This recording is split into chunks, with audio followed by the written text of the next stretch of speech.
And now, without further ado, let me invite the person who went there and came back and to tell us about it. And I've heard some of his lecture on the internet, and I can't wait to hear him in person. It's exhilarating. It's going to leave an impression on us that I'm sure every person will take something today that probably he's never heard before, and the experience will be amazing. So, good evening. Don't worry, I'm going to be speaking loud, so you're all going to hear me. My name is Alon Anava, and hold on, אפשר לכבות את זה אולי? זה חזק מאוד בעיניים. רגע, הנה, אני רואה פה, סליחה, חילה. Now I can see you. I saw the light already up there, I don't need this one. My name is Alon Anava, and tonight I'm going to share with you my story, how I became religious 13 years ago, after I experienced what's called a near-death experience. The medical term is called clinical death. And I'm going to give you a little bit of a background.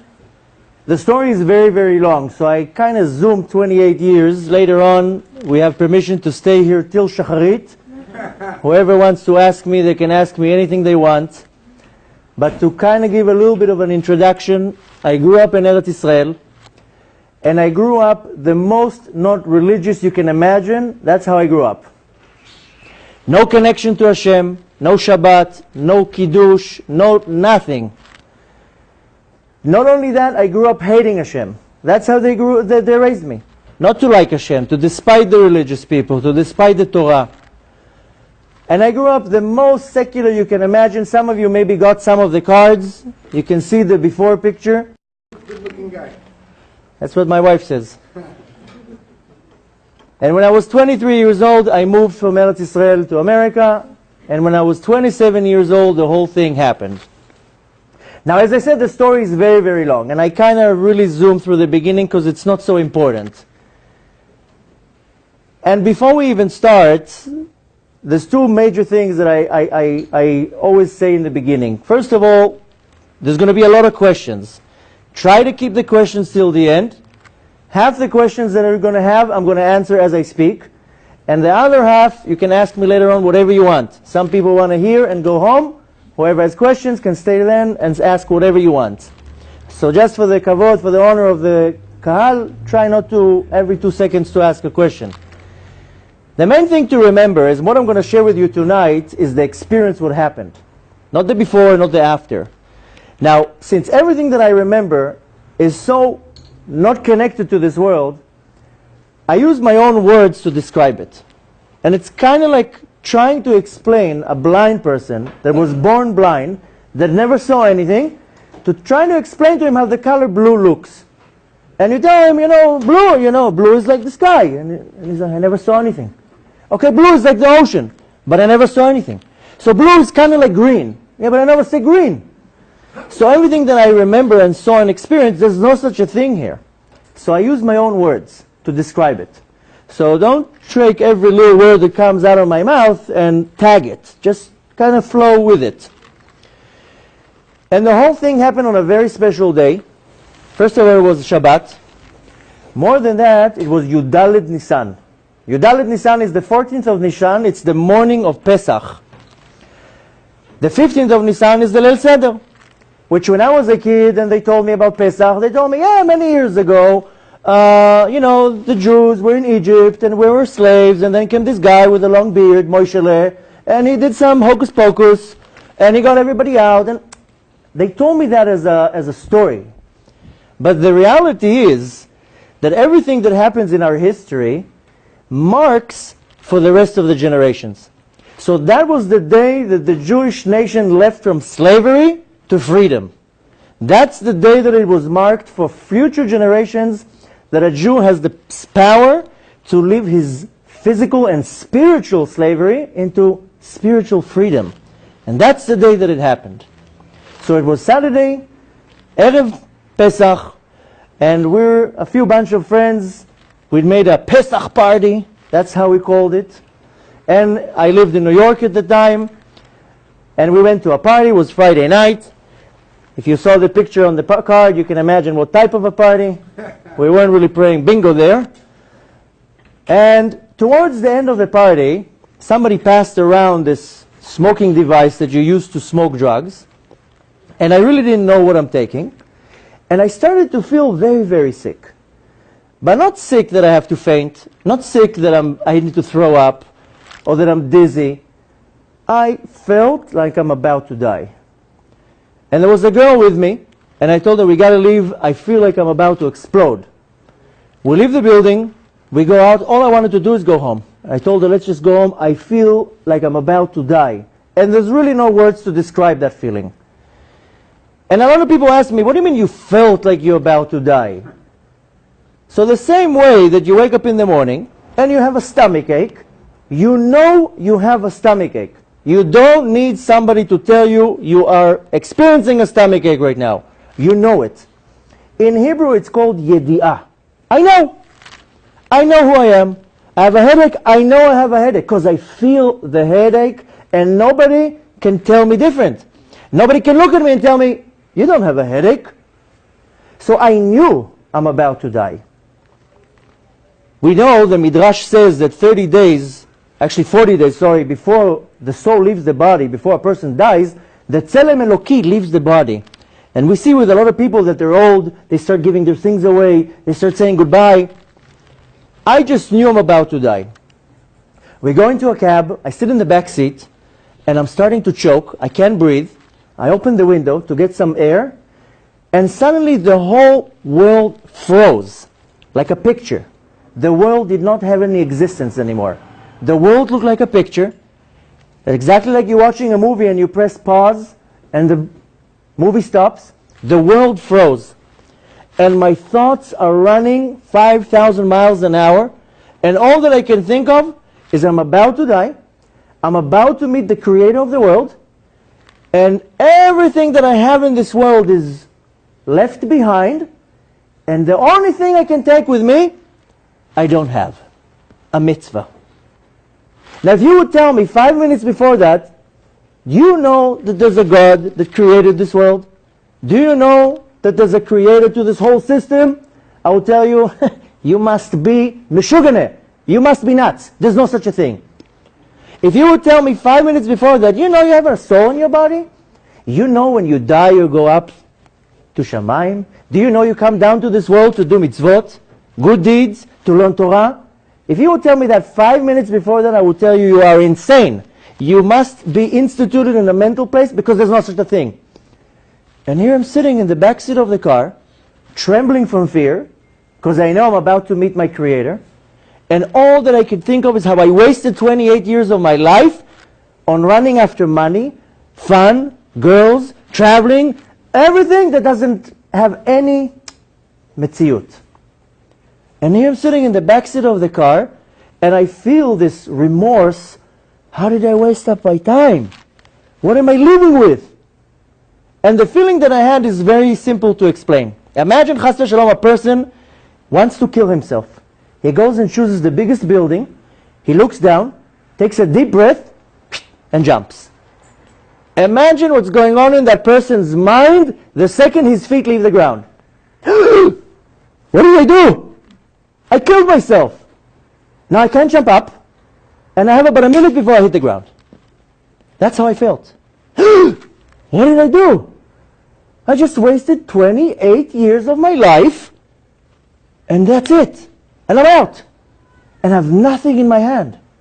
It's the first time in my life I felt that I don't have anything. I'm coming with nothing. There's no words to describe it wasn't even fear. It was like this. In Hebrew we say charata, this regret, this deep regret. How did I miss the opportunity? And this whole thing was about 10, 20 minutes. That's how it seemed. Nothing moves. The world is a picture. And suddenly I cover my eyes, and I say, Shema Yisrael, Hashem Elokeinu, Hashem Echad. And I say it with Hashem's name, not Hashem. Everybody asks me the same thing. How do you know how to say Shema? I didn't know how to say Shema. But the soul knows everything. And right before the soul leaves the world, it knows everything, it sees everything, it realizes everything, it knows to scream Shema Yisrael. The second that I covered my eyes and said Shema Yisrael Hashem Elokeinu Hashem Echad, which is basically accepting that there's nothing but Hashem, I fall down on the girl that's sitting next to me. And in New York, I don't know how it is in LA, but in New York the cabs have this partition between the back and the front. I see this partition, I'm lying down on the girl, I see this partition, and I feel I'm diving out of my eyes like you dive into a pool, head first. And I wake up in this weird place, I don't hear anything, I don't feel anything. The only thing that I'm noticing, that there was complete silence. No sound. Mute. Dead. There was nothing. And we don't notice how 24 hours a day there's noise around us. If we're all going to be quiet now for 2 seconds, you hear the cars, you hear the phone ring, you hear the air conditioning, you hear the engine of the fridge, you hear something. And even if you go to the mountains, 2 o'clock in the morning, you close the windows, you hear some type of a buzz in your ear. And the silence was complete. There was nothing. Dead. But the silence was amazing. Was this tranquility silence. It was just beyond amazing. The next I feel that I'm a cloud. I'm everywhere. I don't have to go anywhere. I don't have to move myself. And I don't have a body holding me. And this is another thing we don't notice. How we have to carry this sack of bones. And if I want to go there, I have to move this heavy body. And if I want to go there, I have to go over there. And here I am, like a cloud. And I'm weightless, and I'm everywhere. And the third thing that I feel, that the whole concept of time was removed. No time. I don't have to go anywhere. I'm not wearing a watch. No emails, no WhatsApp, no Facebook, nothing. Quiet. And there's no reality of time. We don't notice how our life is defined by time. Like a calendar is boxes, our life is like boxes of time. Morning, night, evening, prayers, Shabbat, Chagim, holiday, this, work, meetings. All our life is like defined by time. So I'm like flying in this place of nothing. I don't hear anything. I don't have to go anywhere. Like a perfect vacation. And as all this is happening, which I don't know if it's a second or a year, I had my thoughts. My thoughts were still with me. The me. And the thing is that we all have our thoughts. Every person in the world has his thoughts constantly running in his mind. The Midrash compares our thoughts to a river. The same way a river constantly flows, our thoughts constantly flow. Like a hard drive in our mind. Constantly. Now if you're American, you think in English. You're Israeli, you think in Hebrew. Whatever language you grew up with, that's what your thoughts are. And all day long you have conversations in your mind. You talk to yourself, you make plans, you tell yourself some jokes, sometimes you say to yourself Lashon Hara, sometimes you do this, but constantly you have your thoughts. So I was having my thoughts, and I was thinking, what's going on? Where am I? How did I get here? What happened? What is this place? So a voice is answering me and telling me, you're dead. This is your death. And I'm like, what? That's how I die? And this voice is telling me, yeah, you died. This is your death. And I'm like, what? So the voice is kind of pointing down. Now there wasn't a hand. Kind of like a dream that you understand what's going on. And it's kind of pointing down. And I kind of like look down like this. And I see my body on the girl in the cab. Like as if I'm like stuck to the ceiling. And I see the whole thing. And this voice is telling me, you died. This is your death. It's actually telling me, Alon died. And I think to myself, like, what? That's how I die? In the back seat of a car in New York? That's the story of Alon? That's how they're going to remember me? That's what my friends are going to say. Oh, remember Alon? Oh, yeah, he dropped dead in the back seat of a car. I was like, what? It was just this weird thought that that's how I die. You know, nobody really thinks of their death. Nobody sits down and plans their death or thinks about the death or anything like that. And if you do, you say, at least let me die when I'm like 90 years old with like 150 grandkids and I don't know, a whole dynasty behind me. And if I have to die young, At least give me a good death. Let me go like on a motorbike, like at 250 miles an hour, and I crash into a wall. Give me something exciting. This is how I die, like a sack of potatoes in the backseat of a car. It was this weird, weird thought. Later on, when I became religious and I opened first time the prayer book, and in the morning prayers it says, "V'tatzileni mimita mishuna," which in the beginning I was like, what kind of a prayer is that? When I'm asking Hashem to save me from a bed? Mita in Hebrew is a bed. But that's if you write it with the letter Tet. If you write it with the letter Taf, it's death. And we're asking Hashem every morning, save me from a weird death. Because it's very honorable for the soul to leave the body in a nice way, and very disgraceful for the soul when it dies in a not nice way. And I felt this, embarrassment. That's how I die? But as this is happening, I don't feel any pain, any sorrow, anything. It's like I'm looking at a movie, and the actor died, and okay.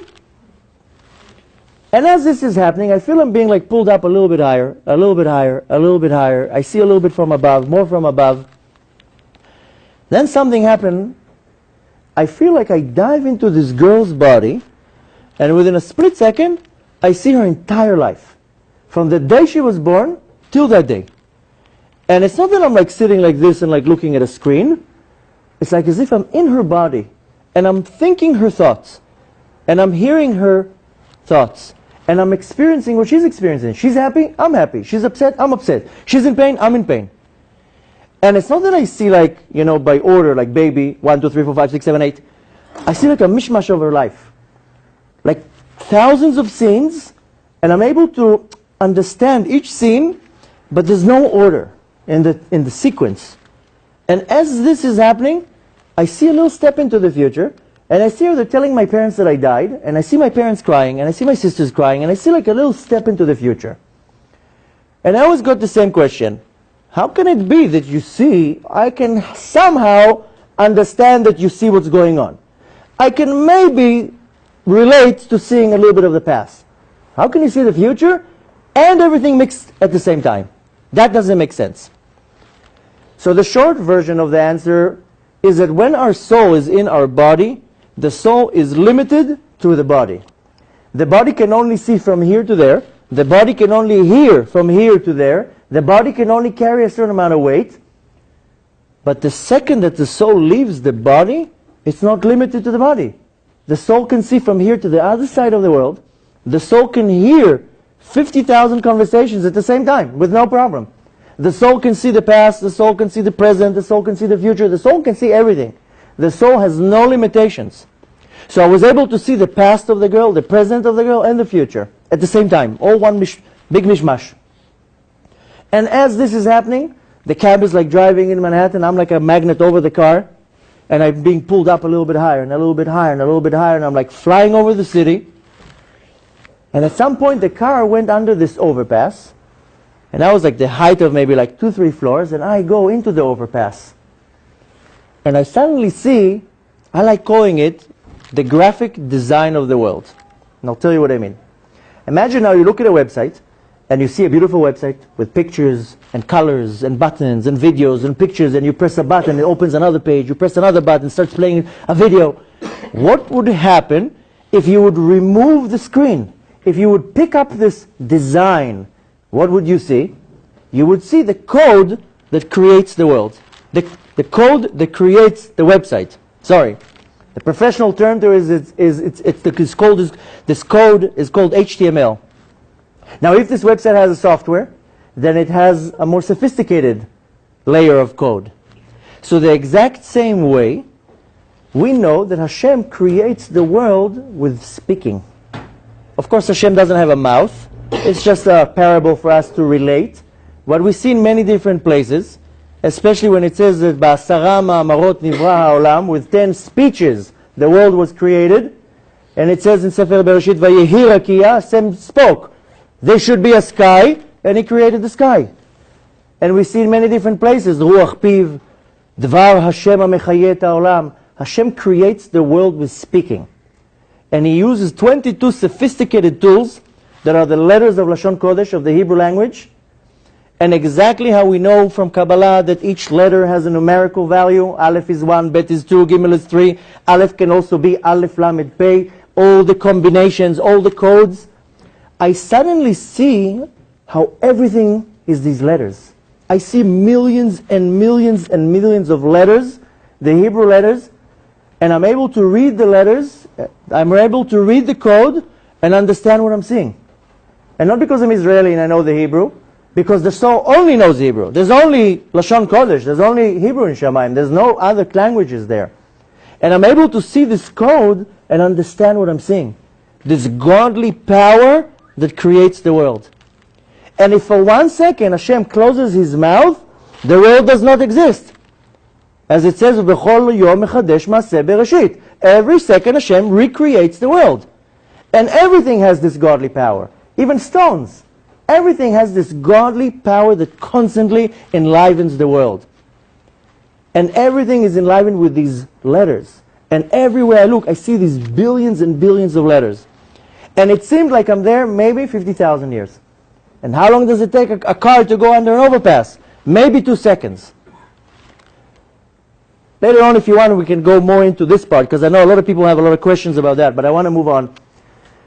The car is continuing to drive in Manhattan. I'm like a magnet over the car. At some point, I'm like the height of like maybe 20 floors. And I see the entire city from above. I'm like flying over the city. Suddenly, the car passes next to this huge building. And the same way that I dived into this girl's body and I saw her entire life, I go through this building and instantly I scan the entire building, and everything that's in the building I see instantly. I see hundreds of apartments, and each apartment I see what's going on, and I'm able to relate with each person like I'm relating with this girl. And one apartment I see a boy crying, one apartment I see a couple fighting, one apartment I see a woman reading. I see like hundreds of scenes, and I'm able to like relate with each one, like as if I'm standing here and I know all of you what you're thinking, and what you ate for breakfast, and how was your day, and what's your favorite color. And I'm able to process all this information. And here I always stop to say a funny story, that when I went on my first date with my wife, I told her this story. So the rabbi did the shidduch, the match, and we go on the date, and she tells me, "I hear you have a very special story how you became religious." Now I was already like 78% religious. She was like 23.5% religious. So we sit in the date, and she grew up here in America, very secular. And when she came to college, she met a rabbi, and he started, introducing her to Judaism. And 10 years later, we're sitting in the date. So tonight you getting the short version. She got like the full version. It was like a 9-hour date. But anyway, she told me the next day that after hearing the story, she threw all her pants away. And she said, "You know what really made it? Is this part with the building." And you know what? For 10 years I was like bouncing backwards and forth with this whole religious thing. And you know what? I didn't have a problem with believing. I believed there's a God. I believed the whole thing. That wasn't the issue. But I had one question that nobody was able to answer me, and that stopped me from becoming religious. And you answered it. And the question was very simple. How can it be that there's 7 billion people in the world, and you want to tell me that God knows me? So many people? Can't be. And you know what? Let's ignore all the people in the world. Let's concentrate on the Jews. Let's concentrate on the religious Jews. You want to tell me that on Yom Kippur, 3 million people are in a synagogue praying at the same time around the world, and God hears everybody? Lo yachol liot. It cannot be. And if this is the case, so why should I bother? Why should I be dressed modest? What, is he looking at me? Why should I do his commandments? What, he even cares? Why should I pray? Does he even listen? So what's the point? And she told me, when you told me that you, what are you? Like a little leaf, like a soul flying in the air, you were able to see in each room of this building what was going on and understand it, made me realize how so much more so the creator of the world is able to know every little creature in this world what's going on. And the reality is that nothing even moves in this world without Hashem knowing.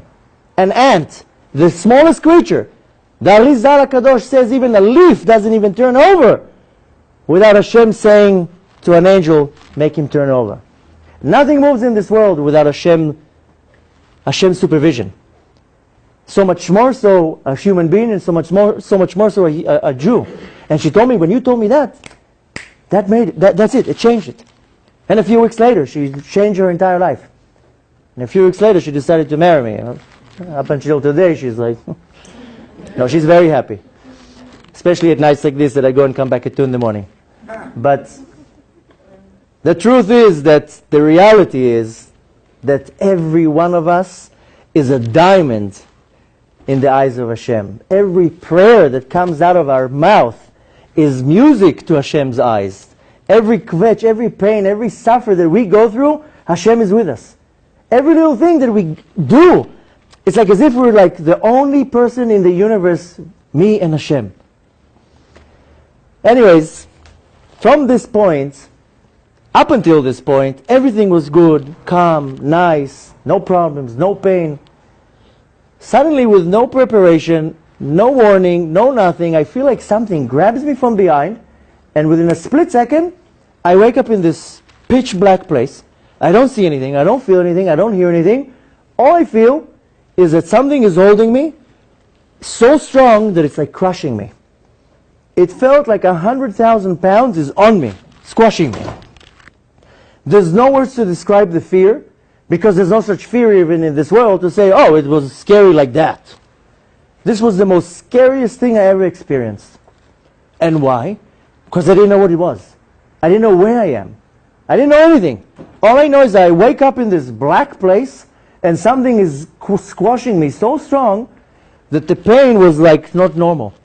And it felt like it's trying to pull me up through like this funnel, and the walls of the funnel are full of blades, and it's like ripping pieces of me.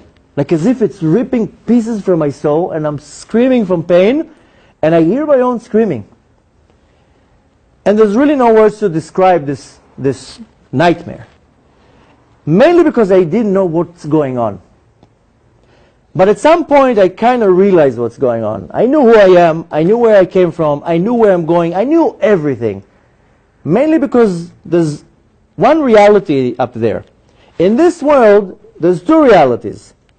Truth and a lie.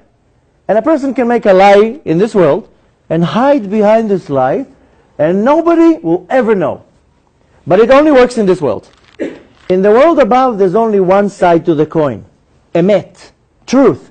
You cannot bend the truth. You cannot hide behind a good lawyer. The truth is as is. So I knew exactly where I am. I knew exactly what's holding me. I knew everything. And the suffering that I experienced was very simple. Imagine now you take a fish out of the water. What's going to happen to the fish? It starts choking. It needs water. It cannot exist without the water. A couple seconds and the fish has died. Exactly with the soul of a Jew. If a soul of a Jew is not connected to God, it doesn't have any life force, doesn't have any life. And unfortunately in this world, a Jew can do certain sins that will cut his life force from Hashem. Some sins are so severe that the reaction from the sin is literally the soul gets cut off. And that's how I felt. I felt I have no connection to Hashem. Not even one little connection.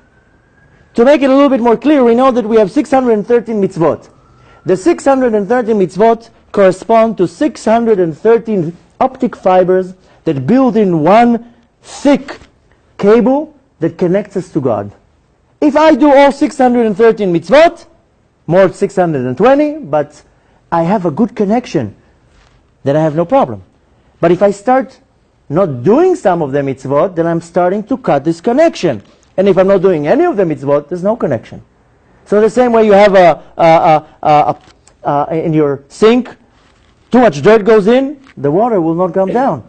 You have to call the plumber, get the how do you call it? The steamer out. How do you call it? Stuck.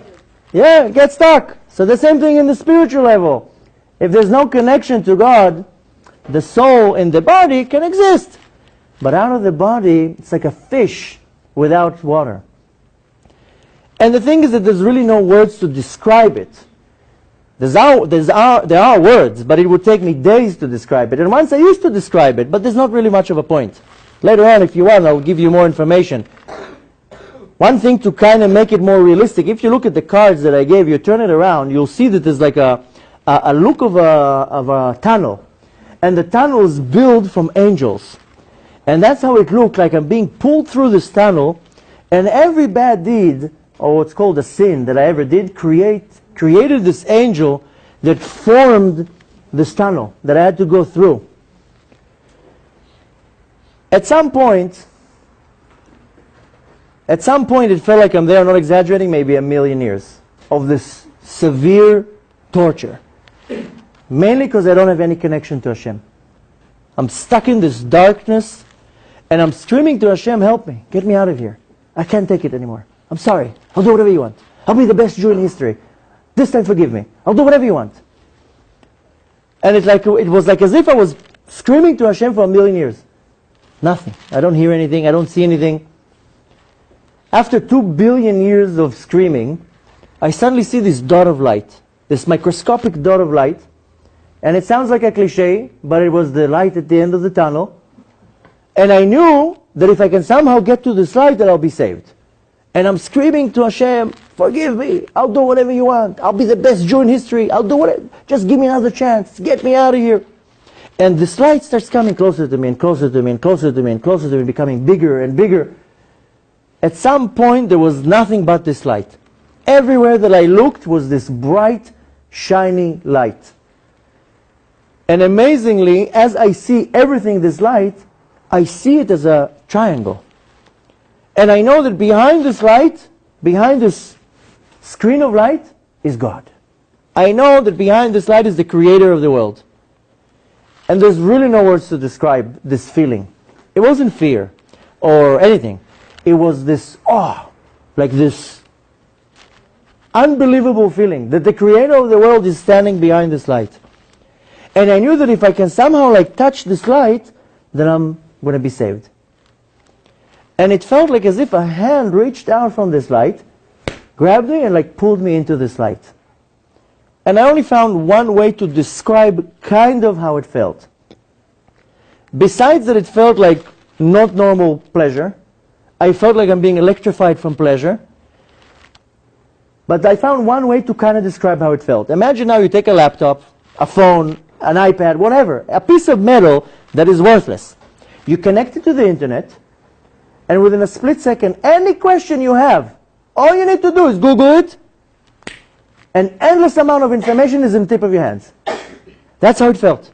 That I got connected to the main source of information, and instantly, I was a genius. I felt like all the wisdom of the universe was downloaded into me. And instantly, I was like the biggest genius in history.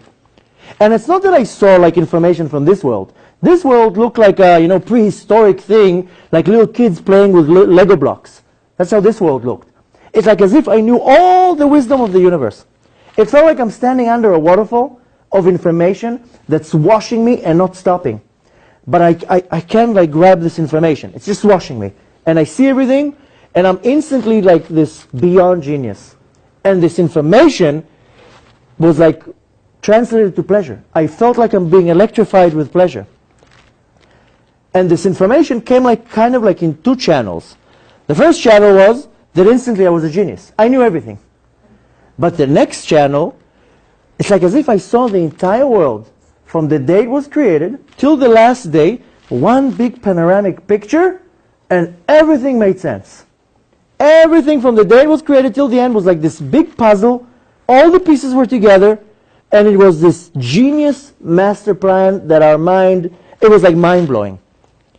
Which made me realize something so simple. We see this world like one piece of a million-piece puzzle, and we're trying to figure out what's going on here. Even if you take a 200-piece puzzle, and you break it up, and you pick up one piece, you're never going to figure out what's the picture.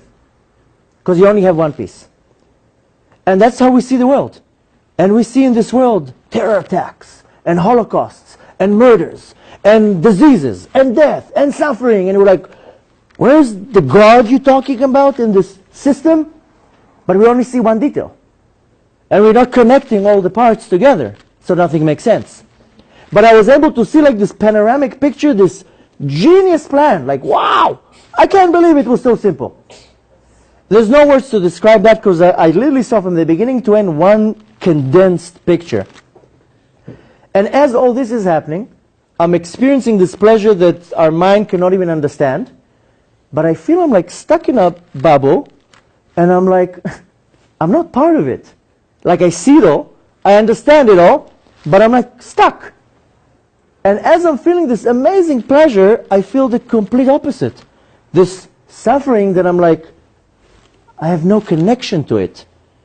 And they're kind of like telling me, we're sorry, but you have nothing to do here. You chose to be on the beach. You got to go there. I'm like, no, you got to leave me here. No, you got to go there. It was like this tease. They're showing me the wonders of the universe, the wisdom of the universe, and then they're telling me you got to go. Kind of like taking a little kid and telling him, come, I'll take you to ice cream, and the whole ride, you pumping him up. I'll buy you ice cream, and cakes, and lollipops, and candies, and you get the kid all excited. Then you walk him into the store, and you tell him, look at all the treats, here's the lollipops, here's the ice cream, here's the cakes, let's go home. Well, why did you bring me here? There's no words to describe this conflict of seeing this information and experiencing this amazing pleasure, but being dragged out. I felt like I'm being torn out of this place. Screaming, begging, leave me! What are you out of your mind? Why are you taking me out of here? They rip me out of this place, throw me into this room. I wake up in this huge pitch black room. I don't see anything. All I feel is that I'm standing completely naked. And all that I look, everywhere that I look around, I see millions and millions of eyes looking at me. And I'm standing like this, naked. I don't know what to do with myself. Now there wasn't a body, so I wasn't naked from clothes. But we know, the Torah teaches us that when a person does a good deed, a mitzvah, he creates this spiritual garment that covers the soul. Does another mitzvah, another spiritual garment that covers the soul. Another mitzvah, another garment. If chas v'shalom that person did the opposite of a good deed, a sin, he creates a blemish, a stain on this garment. If it's a small sin, small stain. Big sin, big stain. Many big sins, many big stains. If the person is smart and lucky, comes Yom Kippur, he does tshuva, he washes off these stains.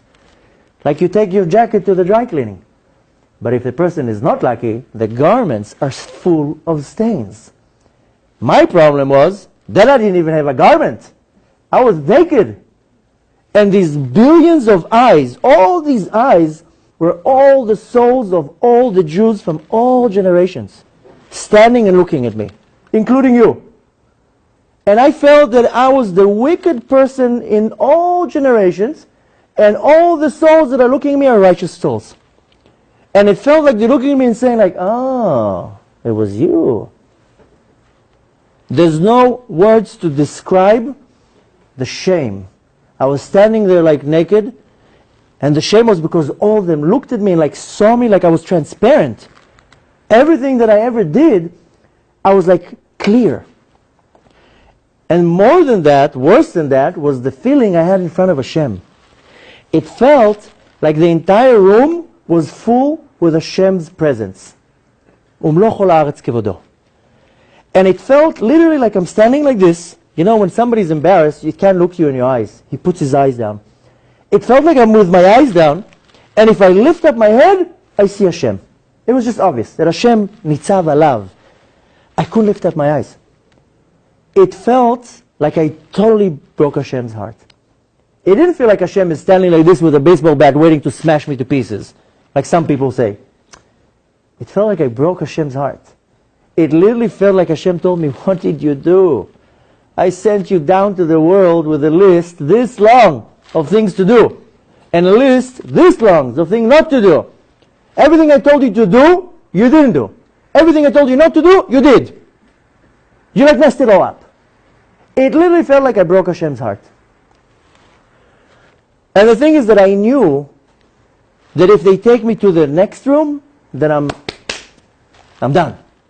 And I'm like begging, no, leave me here. I'll take all this shame, just leave me here. Just don't take me into the other room. And it felt like that I'd been dragged into this huge other room. They throw me in this other room. I know, I understand, this is the room, this is the court, and I'm going to be judged for every little thing that I ever did in this world. And I'm begging, no, don't take me in there, just leave me there, leave me there. And I don't see anything, I don't have the reshut, the permission to see anything. For some odd reason, I had the nerve or the courage to look, and I look to my left, and I see like battalions of prosecutors. And we know the Mishnah teaches us that when a person does a good deed, a mitzvah, he creates himself a defense attorney. And when a person does the opposite of a good deed, he creates himself a prosecutor. And all I see is battalions of prosecutors. And I had the chutzpah, I don't know from where, I look to my left, and I see two defense attorneys. One was crippled, the other one was blind. The third one didn't want to show up that day. Sounds very funny now, it wasn't funny up there. Excuse me, can you repeat again? What did you see? Two defense attorneys. Shte senegorim. One was crippled, the other one was blind. They're telling me, you want to say something? What's to say? What can I say? Mashu lo barur? Do you want me to explain? No, that's okay. Okay. And at this point, they're starting to play the movie of my life.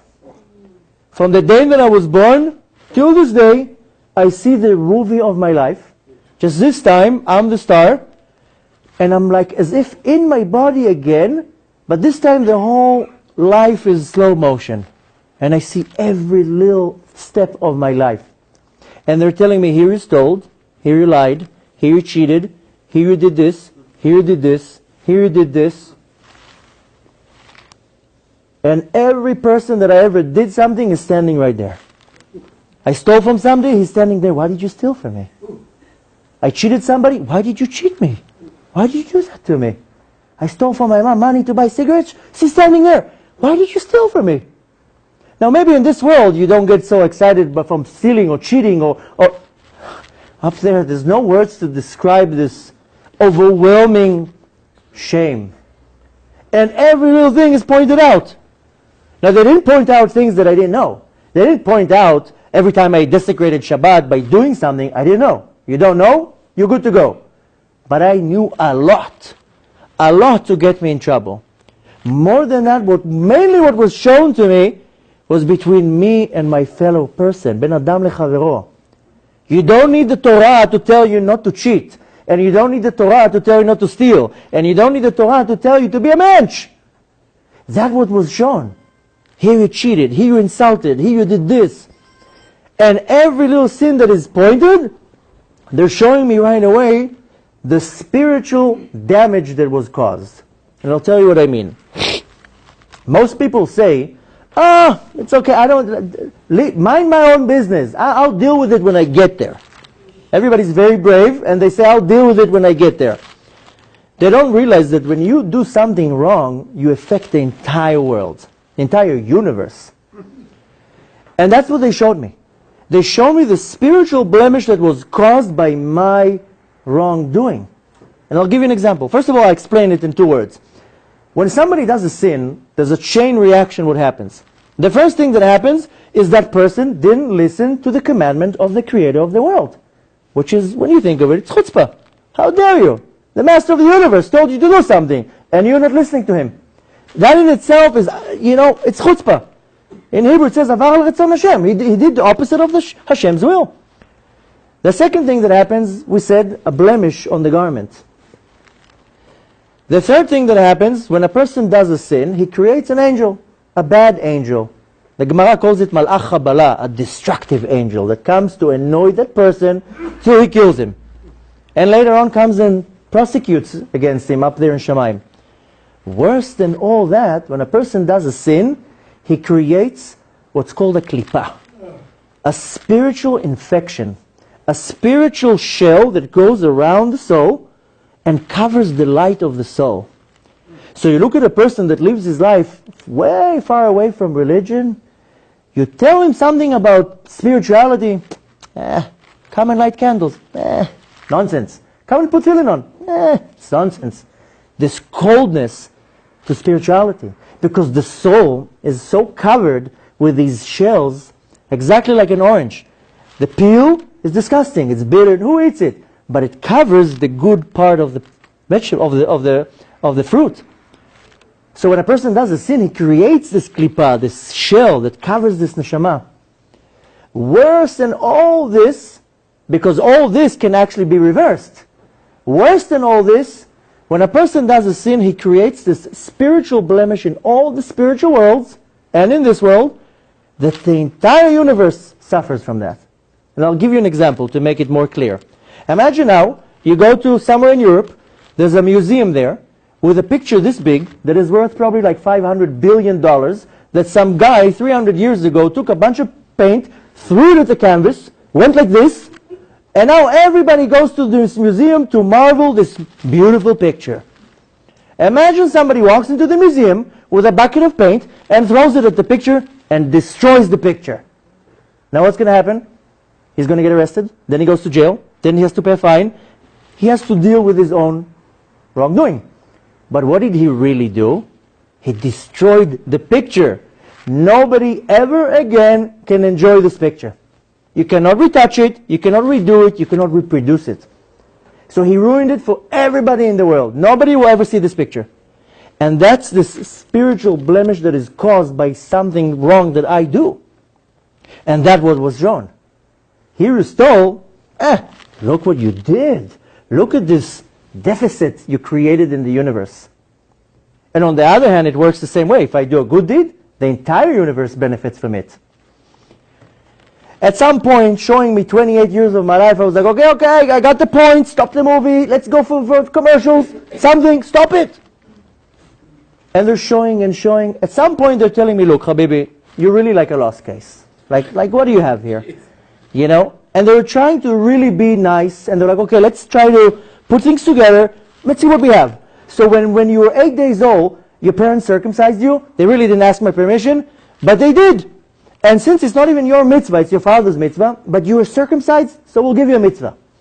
And when you were 13 years old, your grandfather took you to Yerushalayim to put tefillin on, so we'll give you tefillin one time.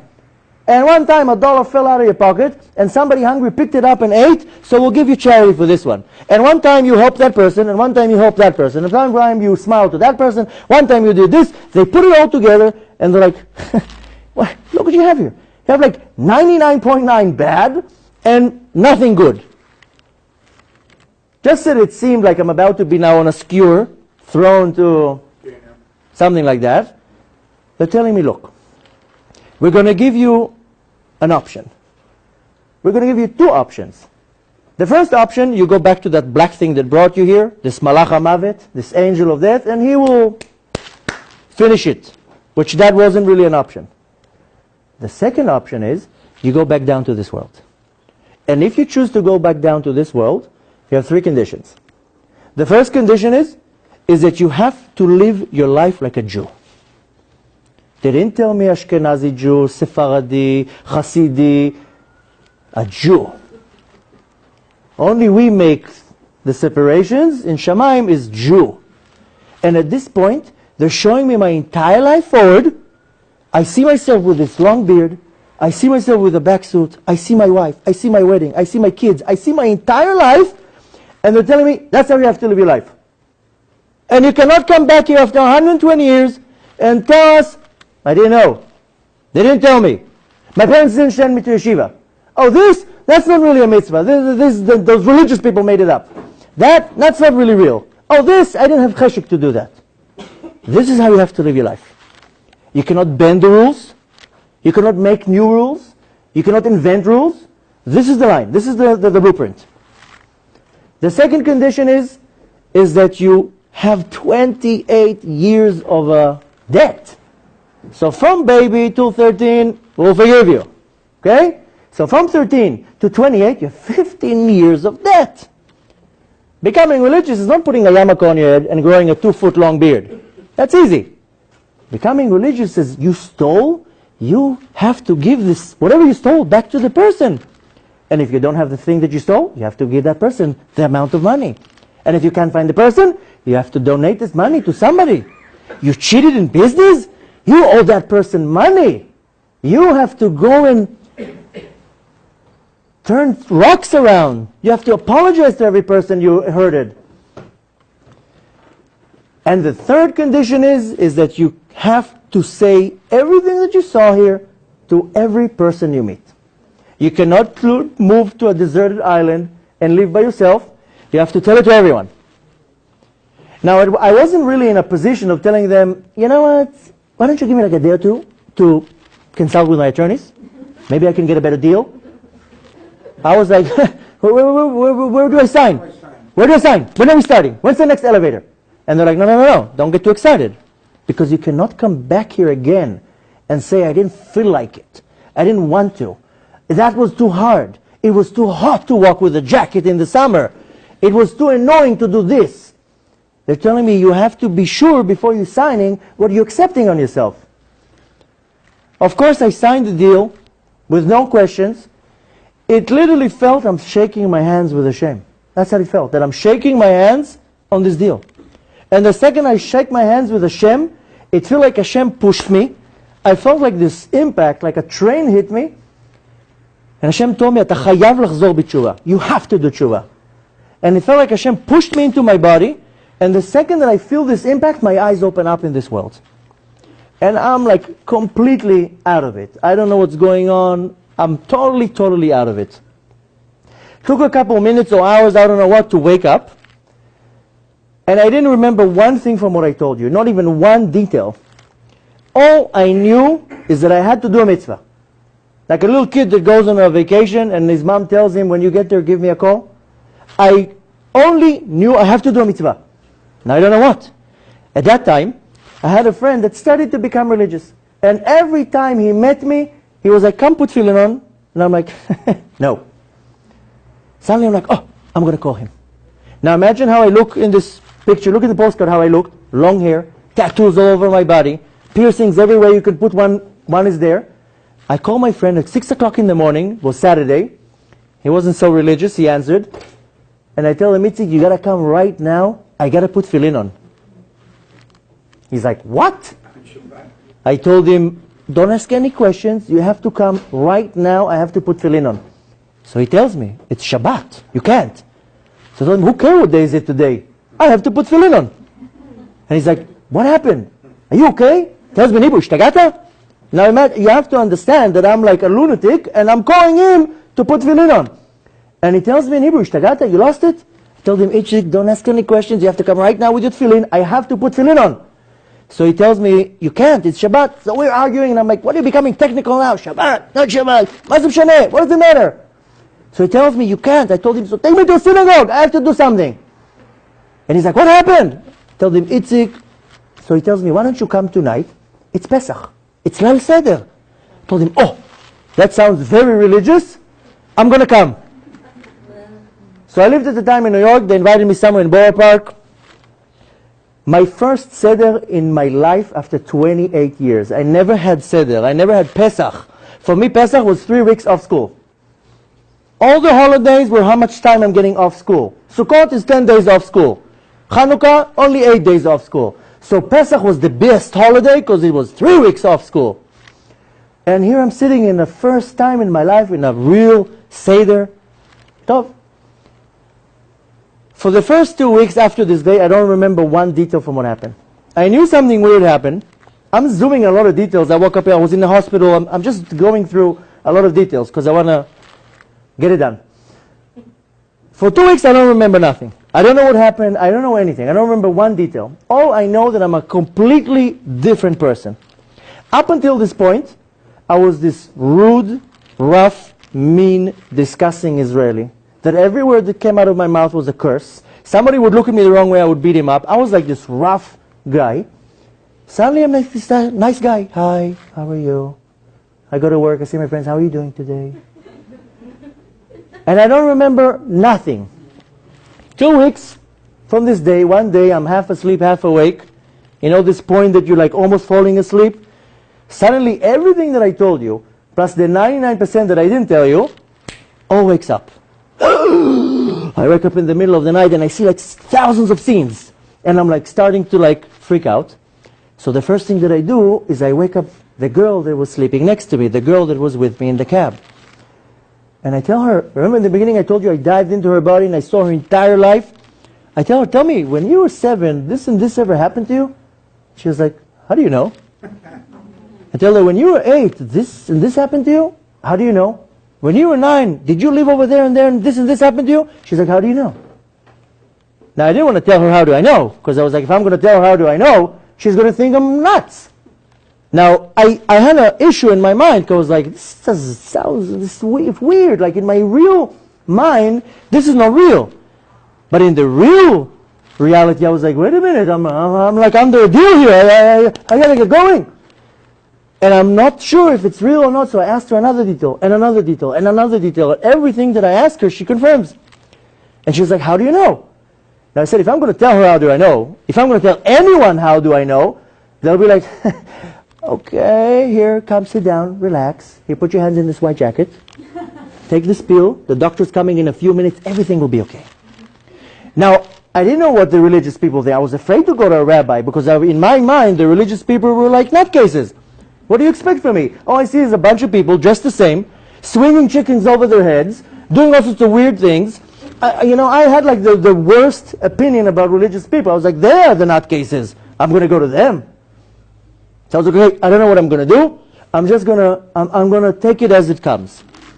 So I call my friend Itzik. I tell him, how do you become religious? So he tells me, okay, you have to put tefillin in the morning. You have to put tzitzit. You have to eat kosher. You can't eat meat and dairy. You can't eat certain animals that you like. You can't do this. You can't do that. You have to do this. You have to do that. And I'm like, okay, I got the point. This is enough. So I buy the tefillin. I buy the tzitzit. I buy a siddur. He teaches me the basics. I pack my bags and I move to Chicago. Far away from all my friends, from all my surroundings. And I'm like, how am I going to become religious now? I'm 28 years old. What, am I going to suddenly change my life? It doesn't work like that. So I was like, okay, I'll figure it out. I'll do the easy things. So I don't mind putting tefillin in the morning. It's not hard. And I don't mind the meat and dairy. Okay, no more cheeseburgers. Fine. But anything that was big, I was like, wow, you can't do that to me. You can't, Shabbat, I'm not going to go out. What, I'm not going to go to the beach anymore. I'm not going to do this anymore. I'm not going to do that anymore. I was like, I can't do that. I cannot do it. So I was like, okay, I'm just going to do the easy things. So I would look for little things that are easy, and that I would do. And one time, I opened the prayer book, and it says in microscopic letters that when you leave the bathroom, you have to wash your hands like 3 times with this funky-looking cup, and then you have to say a blessing. So I was like, oh, that's easy. I'll do it. So I went and bought this cup, and every time I would leave out of the bathroom, I would wash my hands 3 times, and I would say the bracha. I thought I'm a tzaddik. I thought I'm like a rebbe. I was like, nah, nobody in the world is as religious as me. Nobody washes their hands like that. And that's how I felt. And one time my friend Nitzi comes to visit me, and he tells me, ooh, I see you doing Netilat Yadayim. Told him, you know what I do? Do you know what I do? Every time I leave the bathroom, I wash my hands 3 times, and I say a bracha. He's like, that's nothing. You know what the real religious people do? They put a bucket next to the bed, and before they wake up, they have this cup of water next to their bed, and before they even put their feet on the ground, they wash their hands. I'm like, what? What kind of a lunatic will do that? So whatever didn't fit well in my mind, I was like, these religious people, they're like making up all these weird things. But whatever's easy, I was like, I'll do. And it was very, very hard at the age of 28 to suddenly switch my life. And the hardest was Shabbat. I knew I have to keep Shabbat. So I was like, how am I going to keep Shabbat? So I was like, okay, from next week, I'm starting to keep Shabbat. Next week would come, I would be like, not this week. The next week, 100% I'm starting. The next week will come, no, I meant the following. Next week, batuach, I'm starting to keep Shabbat. And every time I would push it. And I didn't know how to start keeping Shabbat. And then I remembered, at the time I was a very heavy smoker. And I remembered when I was a soldier in the army, I met this religious guy, and he tried to, get me closer to Hashem, and he was telling me all sorts of things. And for an hour and a half, I was like a brick wall. He couldn't get through. Came the end of this hour and a half, he tells me, look, I see you really don't want to listen to me, but let me just leave you with one thing. On Shabbat, you're not allowed to light fire. And on Shabbat, you're not allowed to extinguish fire. So if you must smoke on Shabbat, at least don't turn out the cigarette. So if you smoke 50 cigarettes a day, so you have 50 less sins. So I was like, what? Tell me not to steal, tell me not to kill. You're telling me not to turn out cigarettes? I thought the guy's like a total Meshuggah. 10 years later, when I had to keep Shabbat, I was like, wait a minute. I just found a loophole. I'm going to smoke my cigarette. I'm going to finish the cigarette. I'm going to put it in the ashtray. I keep Shabbat. So I would smoke, finish my cigarette, put it in the ashtray, and I shomer Shabbat. I keep Shabbos. Yeah, but I just saw you drive. No, driving is okay. I don't turn out my cigarettes. And for 3 months, I would not turn out my cigarettes. And that was my Shabbat. And if I would forget Chas v'Shalom, now they're sharpening the skewer up in Gehenna for me. And that was my Shabbat. And the thing is that every week or two, I would add another little thing and another little thing. And the thing is that when I did do a mitzvah, it was 100%. So sometime, a friend came to visit me and he told me, Shabbat, you have to do Kiddush. I told him, wine? I'll do that. So every Shabbat would come. I was mehader. I would drive 60 miles to the north part of Chicago to buy kosher wine. And Shabbat would come. I had a beautiful suit. And I would set up the table real nice. And I made a real nice meal. And I bought a fancy cup. And I got all excited. I make a whole thing out of it. And then I would come. I would do my Kiddush. Get all excited, eat my meal, and after that go out to a movie. So one time, my friend comes to visit me, and I tell him it's Shabbat. We got to do Kiddush. So he's like, okay. So we do the whole thing, the kosher wine, the fancy cup, the suit, everything. And then I do my Kiddush, we eat the meal, and we go out to a club. Okay, we come back home from the club, 4 or 5 in the morning, and my friend tells me, you're kind of making a joke out of the whole thing. I told him, why? He's like, well, either you're religious, and you do Kiddush, and you keep Shabbat. Or you're not. But you cannot do Kiddush and then go to a club. It's like, you're making a joke. I told him, no. Let me explain to you. If you go now to a playground, and you see an 8-year-old boy running up and down, climbing the ladders, jumping up and down, nobody gets excited. Because everybody does it. All the little kids do it. But if you see an 11-month-old baby do a step, everybody's like, wow, look, he walked. Within 3 seconds, Facebook is flooded with pictures how he walked. I told him, I'm this baby. You know what happens now in Shamayim? I'll tell you what happens now in Shamayim. Hashem calls all his angels and he tells them, look at my little boy. Look what he did. He drove 60 miles to buy kosher wine. He could have bought it in the corner store. And look what a meal he did. And look at the beautiful suit he has. And look at that fancy cup. And look what he did. He took 2 minutes out of his day. He stopped his reality to thank me for creating the world. To acknowledge that I exist. I told him in Hashem's eye, I'm this little baby that can only do a step and I fall. I can't do more than that, and Hashem knows it. Maybe in a year I'll be able to keep Shabbat. I can't do it now.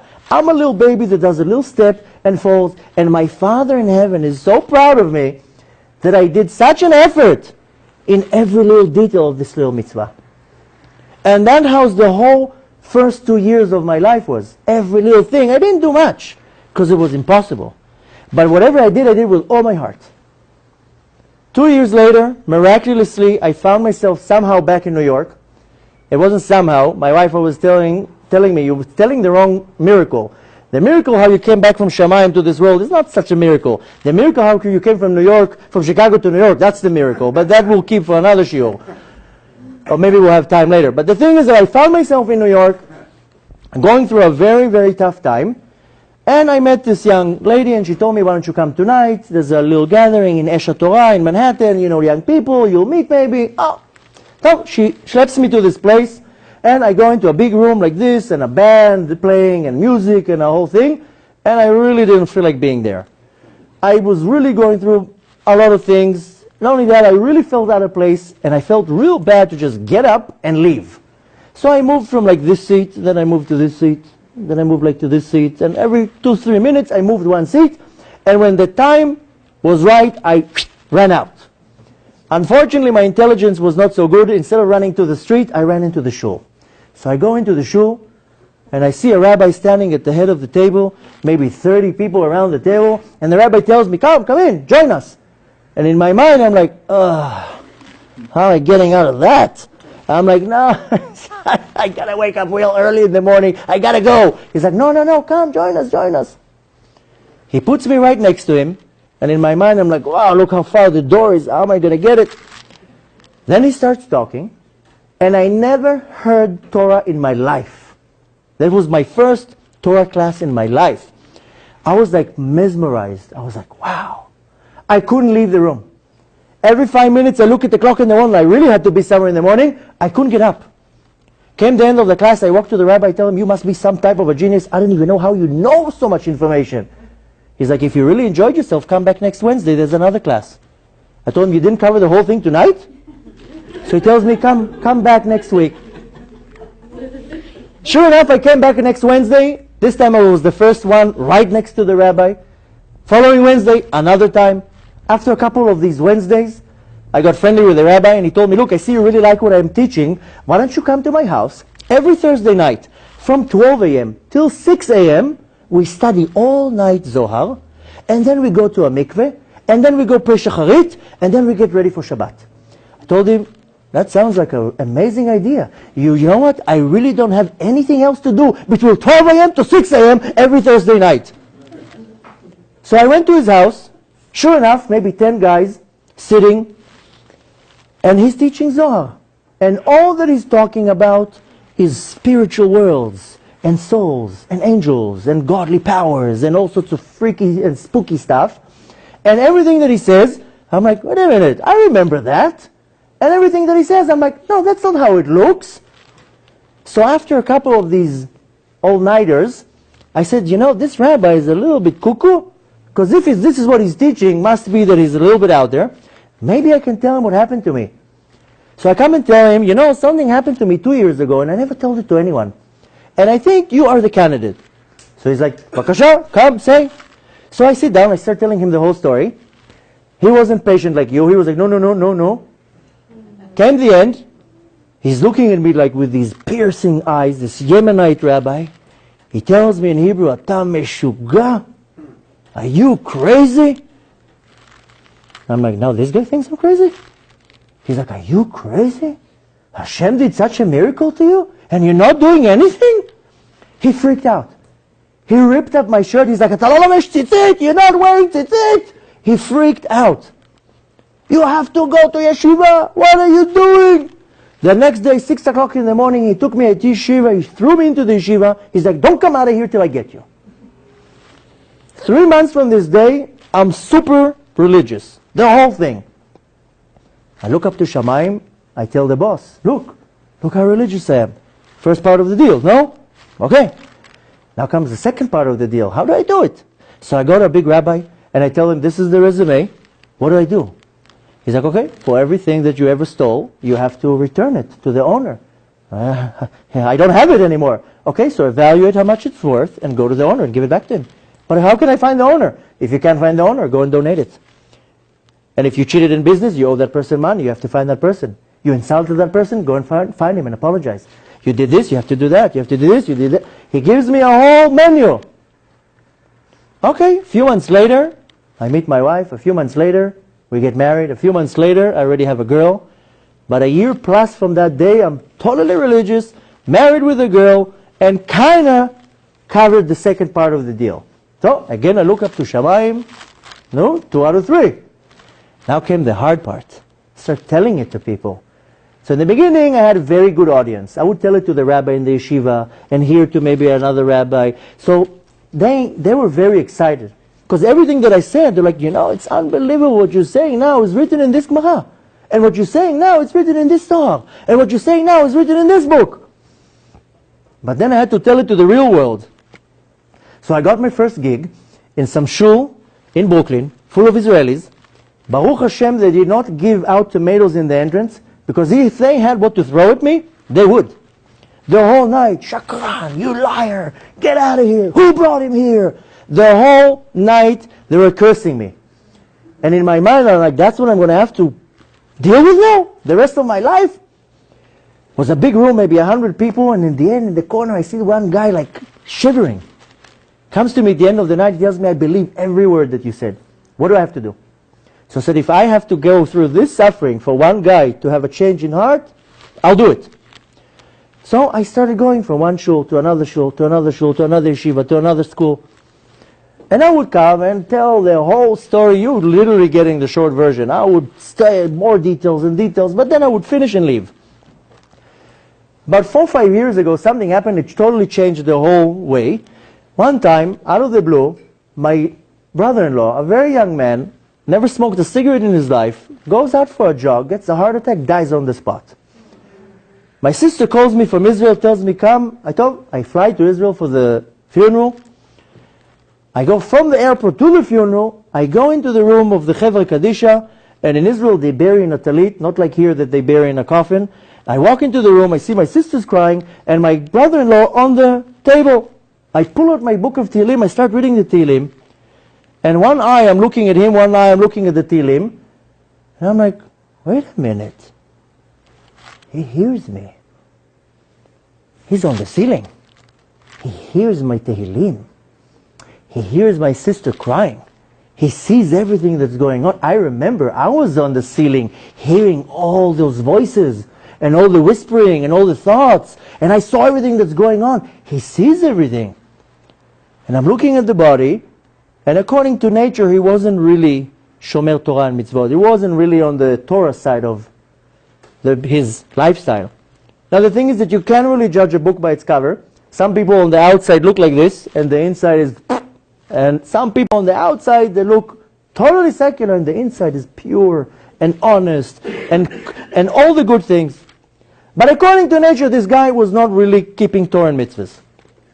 And in my mind, I was like, where is he now? Oh, whoa, now he's going here, and now they're taking him here, and now he's going through this, and I'm like... And then it made me realize something very simple. You know what was my problem up there? Not that I wasn't religious. My problem up there, that I didn't even have one mitzvah. I didn't even have one mitzvah to tell them in Shamayim, whoa, relax, stop the trial. You're right, I didn't keep Shabbat. And you're right, I didn't eat kosher. And you're right, I didn't learn Torah. But I used to put tefillin on every day.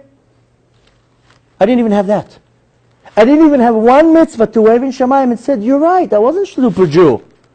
But I used to do this, and I used to do this, and I used to do that. That was my problem. I didn't even have one string to hold and say, I have a connection with Hashem. That was my problem. And that's most people's problems. And it made me realize something very simple. I can stand here till tomorrow and tell you more details, and more details, and more details. It doesn't matter.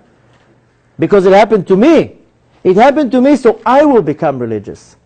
It happened to me that I will change my way. Doesn't matter how many parables I'm going to come up with. It's not going to give zero of information what I felt. The pain, the pleasure, anything. There's no words. So there's really not of a point even to tell more details. The point is very, very simple. It's very, very simple. In this world, everybody tends to insure everything. You insure your car, you insure your life, you insure your body, you insure even your cell phone, that if it falls in the toilet, you get a new one. Everything that moves, you insure. If chas v'shalom it happens. Why do you insure your car? Were you expecting to get into a car accident? Chas v'shalom. No, but if I chas v'shalom do, then I have insurance. And why do you insure your health? Were you expecting to be sick? No, but if chas v'shalom. So why most people don't think, wait a minute, maybe something is waiting for me up there. Maybe I should do a little policy here. Can. Now the thing is very, very simple. The way how I saw this world in two very simple ways. Imagine now somebody comes and tells you, you see that jewelry store across the street? You have 3 hours to go over to the store. Anything you want is yours. One person will be like, thank you so much, look at this nice watch I have, I don't need anything. The stupid one. One person will be like, really? Okay, so I'll take this watch, and I'll take these earrings, and I'll take this necklace, and maybe this too. The smart one will be like, what? You're giving me 3 hours? He goes home and he brings boxes. He fills the boxes with all the jewelry. And this is this world. Hashem comes and tells you, you have 60, 70, 80 years. Do whatever you want. It's yours. Free. So one person says, I'm good where I am. I'm very comfortable here. The stupid one. The second one says, okay, so I'll do this and I'll do this and I'll do this. The smart one says, what? You're giving me 60 years? And all day long, all he runs after is another mitzvah, another mitzvah, another mitzvah, another good deed, another learning, another this, another that. That's how I saw the world. And the other thing how I saw the world, I'll tell you a story. Once there was a king, and the king had a son. Finally the son got married. Everybody in the country got an invitation to the wedding. One person got an invitation, he couldn't believe his eyes. An invitation to the son of the king's wedding! He went and bought a new suit, new shoes. He couldn't believe it. He had an invitation on the wall. He couldn't wait. He was counting the days. On the other side of town, one guy got an invitation, but not on a piece of paper. An entire entourage of people came to invite him. Ministers, generals, the second to the king, all the king's advisors. Everybody came to personally invite him to the wedding. The day of the wedding comes. The guy with the invitation puts on his new suit, gets all ready, runs down, puts his invitation in his pocket. The second he walks out of the building, pouring rain. He's like, how am I going to make it now? He sees the bus driving down. He's like, oh my God, the second the bus crosses the intersection, I'm going to run to the bus. His plan didn't work well. He starts running after the bus. The bus continues driving. He falls into a puddle, gets soaking wet. He gets up. Wait! Starts running after the bus. Stop! I'm going to the wedding! The bus drives over. He's running after the bus. He's soaking wet. He falls into another puddle. He gets even more wet. He continues walking. A gang of robbers come. They beat him up. They rob him. They take everything he has. On the other side of town, the other guy, you should see helicopters in the air, soldiers surrounding, guarding him, people carrying him like this into the limousine. The other guy finally gets to the wedding. The doors are already closed. He comes there, gushing blood, soaking wet. He tells the guards, I came to the wedding. They're telling him, okay, can you show us your invitation? Of course. He pulls out the invitation from his pocket. It's so soaking wet, there's nothing left. The guards tell him, we're very sorry. You can't come in. He's like, no, I'm telling you, I'm invited. Look on your lists. You can't come in. I'm telling you, I'm invited. Look, you can't come in. He's like, are you out of your mind? You know what I went through to come to this wedding? Look at me. I'm soaking wet. Look at me. I was mobbed. I was robbed. I was beaten up. I'm starving. I didn't eat anything all day long.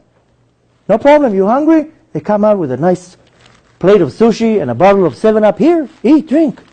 He's like, no, you don't understand. I'm invited. You're not coming in.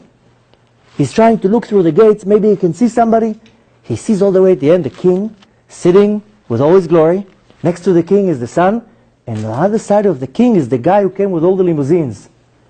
And he tells them, look, I'm invited. You're not coming in. The moral is very, very simple. Our sages say, Kol Yisrael yesh lahem chelek la'olam haba. All the Jews, they have a piece in the world to come. We are all invited to the wedding. The question is how the ride to the wedding is going to be.